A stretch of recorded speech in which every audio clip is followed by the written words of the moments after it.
Hey, Maria, back with another video. I'm on my lunch break, and I kind of wanted to add a little bit more to the other video that I made earlier.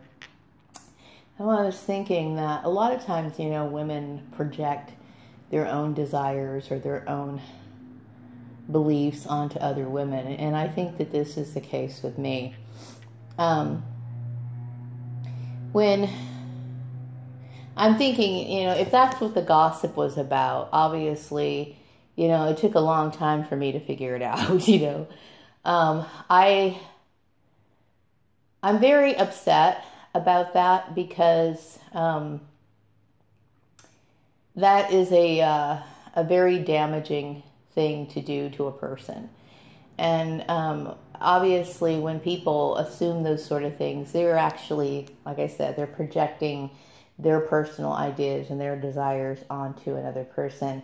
Because a lot of women, like I said, are very, very attached to romantic ideas. And they assume that everybody is like that, okay? Now, don't get me wrong, when I was growing up, I used to watch a lot of romantic movies. I used to enjoy fairy tales and whatnot and that sort of stuff. But I'm a very practical person, and I don't mix work with, I guess what you call it, work with pleasure or anything like that. I don't do that. I'm all about my job, for serious reasons. When you're a minority, you have to work very hard, okay? And, I work probably 10 times harder. Now, I would say, the job that I'm right now, it's not as, mind taxing as my other jobs.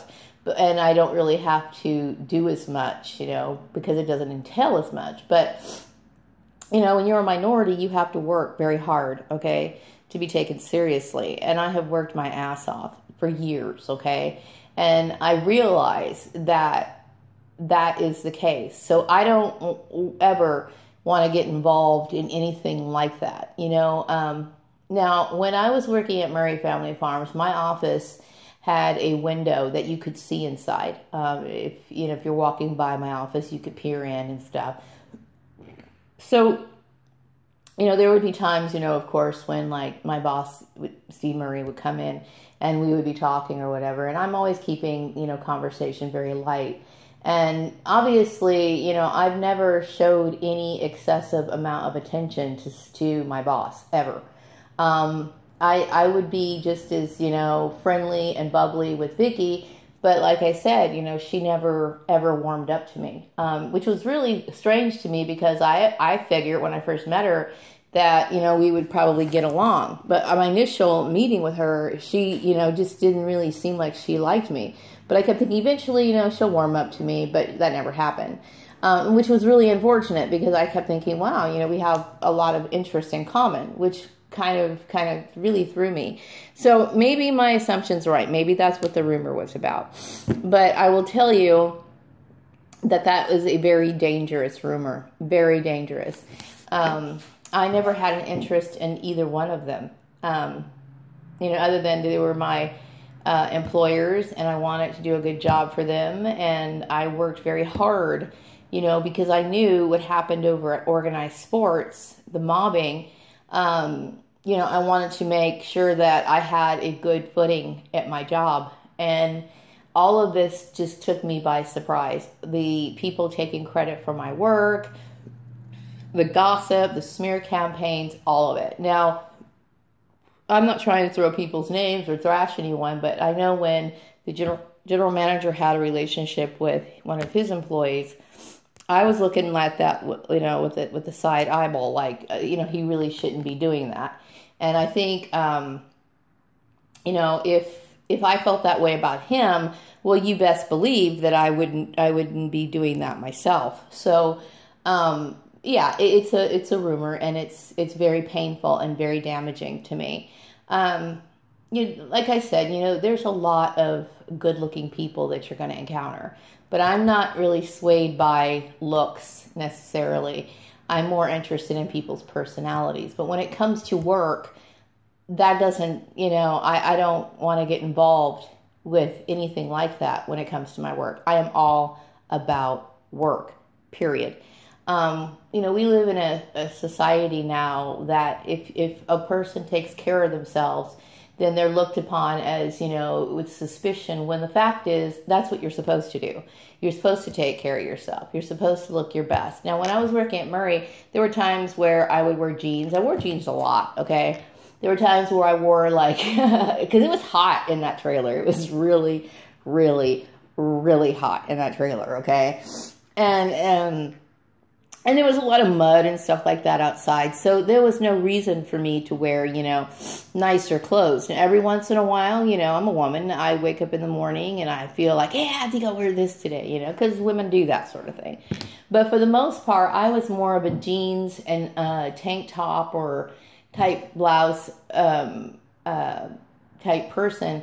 And then when I left the Murray's place, I was thinking, okay, well, I'm looking for another job. There's a different environment. So if you're going to an office setting, then you're going to start wearing more office type appropriate clothes, And then when I changed my hair, I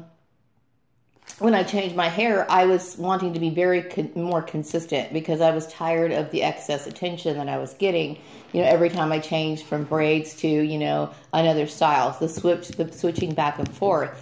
So if I wanted to stay consistent. So I thought this is the best thing for me. And that's exactly what pisses me off so much, is because these people will never leave me alone. Even on times where, I wasn't wearing any extensions or, if I came to work, in, what do you call it? What do you call those things? Pedal pushers, I guess that's what you call those little short pants. They don't come all the way down to your ankle. And, if I was wearing shorter hair or whatever, I remember people complaining about that. So obviously when you're dealing with psychotic family members, these people are bitching about everything because really they have something against you, as a person. So it doesn't matter whether I'm dressed up or I'm not. I'm a very serious worker. I'm not here to, I don't go to work for the purpose of being flirty or, finding a man at my workplace. And when those rumors circulate, it causes problems for so many reasons. And yeah, I will look at this as a sexual harassment issue. I certainly will, okay? Because it's one thing to, for somebody to kind of wonder if you're interested in your boss, but when they make concrete actions and they do things to smear your name, and then they're attaching certain behaviors to what they think, and it's affecting your life, I would say that falls into the category of sexual harassment. You know what I mean?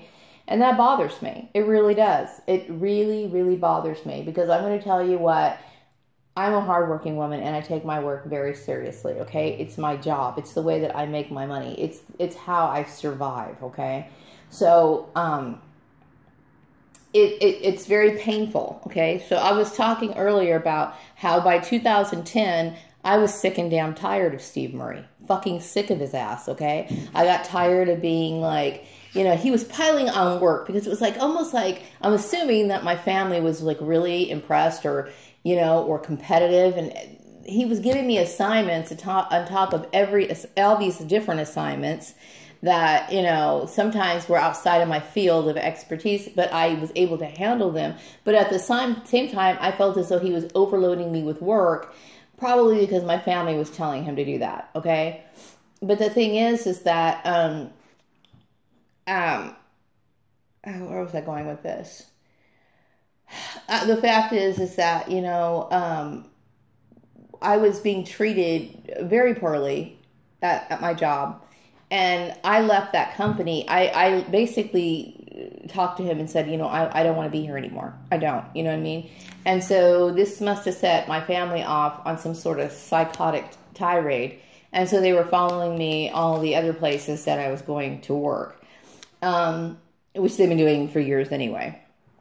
So I'm not looking for romantic interest, okay? I'm just somebody who tries to, be as presentable as I possibly can, which you're supposed to, okay? So I'm not even going to argue that. I'm not going to argue that. You're supposed to look your best. And the problem with it is that nowadays People really don't give a shit. It's a part of the decline in our culture. It's like people don't care about ethics. They don't care about morals. They don't care about their health. They don't care about their appearance. This is very common, okay? And so anybody who shows themselves to be, who doesn't want to be a part of this predominant culture, that doesn't I would say slothful, basically, culture, then you're immediately being treated like, or you're looked upon with suspicion when you're doing what you're supposed to do in the first place. Okay. I am angry. Okay. Angry so much to the point of where, I have disconnected from my family. I want nothing to do with them. Okay. Because I can't forgive anybody who would put me in this situation. I can't. Okay.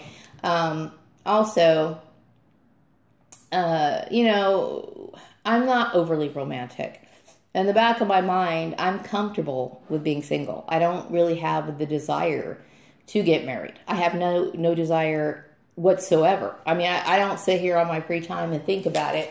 Now, if somebody was to come into my life and they were exceptional, meaning that they had like really good qualities and very high moral standards, so on and so forth, then maybe I would. But when I look at myself as somebody who wants to be self-sufficient and somebody who would rather not get married. I don't want to get married. It's not even in the back of my mind. I'm not considering it. I don't have a desire for it. So, and I'm a very practical person. No one's going to pull that weight for me. So I have a right to go out and work. I have a right to be able to find some sort of stability. Okay, so my family has caused me nothing but problems, okay? Nothing but problems at all. And see, when you're dealing with people like my sister Lisa, and my mother for that reason. Now, my mother, she is a housewife, and she basically is the kind of person who wears like dusters around the house, and, she wears a scarf on her head, and she doesn't care about those things, okay? She's not somebody, some women have it in the back of their mind that they just don't care about those things once they reach a certain age, okay? And, that's all very well and good for them, but I'm not like that, okay? I enjoy color. I enjoy, I'm not a shoe person. I know there's some women out there who love shoes, okay? I have big, wide feet, so I don't really put a lot of emphasis on my shoes. But I like colors. I like, clothes. I enjoy those things. Always have. I always have, you know what I mean? And that's who I am, and I will make no apologies for it. Why? Because that's who I am, and that's just, to me, for somebody to point that out is just, you can tell that there's a motive there. Like it's probably motivated. They're probably motivated by jealousy. So like if my sister Tanya is bitching about me and she's basically wearing makeup and she takes care of herself to the best of her ability, well then obviously, I'm dealing with a jealous bitch, basically. Okay. Which I'm more than happy to purge out of my life. Okay. Now some people would say, well, how come you don't care about marriage? Because most people are building their marriages on foundations that I don't want to have anything to do with. I don't want it. Okay. And I'm not the kind of person who's motivated by that. I'm just not, okay? And I don't care what the majority of people are doing. I personally look at most people, and I don't think their decisions that they make in life are good. They're just not, okay? I live my life in a completely different way, and that's just the way it is, which I have a right to as an American citizen. I don't want any part of the worldly standards. It's just not my thing, okay? Now, like I said, when you're dealing with people accusing you of liking somebody who's white, it's very difficult for people to understand why a minority person would not want that person. But see, I don't look at the race and I'm just flipped out because this person's white and I just have to have them, okay? I'm not like that, okay? There's, white people can be dangerous to interact with because they do have a certain amount of arrogance where they feel as though you can't deny them. You can't ever see them as something that you could, walk away from.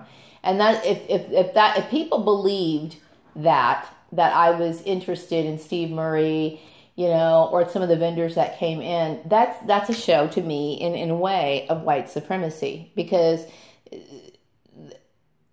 I mean, does that even make sense that I would do that or try to be with my boss when his wife is there? I mean, that doesn't make any sense. You know what I mean? I'm definitely not that kind of person. So, it's a campaign smear that is unforgivable. If that's what these people were gossiping about, I will never forgive them. So like I said, I'm very firm about this. I don't want to see these people. I don't want to talk to them, and it's unforgivable. That goes for my family as well as the people that I worked with, okay? You cannot expect me to ever forgive something like that, period. Okay, I am all about my work. I should be working right now in an environment that's comfortable for me, and I should be working and making a decent amount of money. I shouldn't be sitting here, you know, scraping by. This is a complete and total injustice. And in reality, the entire town deserves to be sued. Really, they do. They deserve to be sued. You know, if I had it my way, in my world, and the way that I look at it, the people who got involved in this, they should be stoned to death. That's exactly how I look at it. Because that is a very serious thing to say about a person. I am who I am. And I would like to think that I'm an honorable person. That's not to say that I've never done anything wrong, but I'm an honorable person. And I don't mix, you know, that with my work, okay? I'm very serious. When I'm at work, I'm all about work. And I certainly wouldn't have anything to do with people who are a part of a collective group. Like, I want nothing to do with any of the people that got involved in my targeting. So I'm going to wrap this video up. I got to wash my hands, you know, freshen up a bit because I've been walking out here and it's really sweaty. So I need to get back. So anyway, I hope you all have a wonderful day. I'll be back with another video later. Take care. Bye-bye.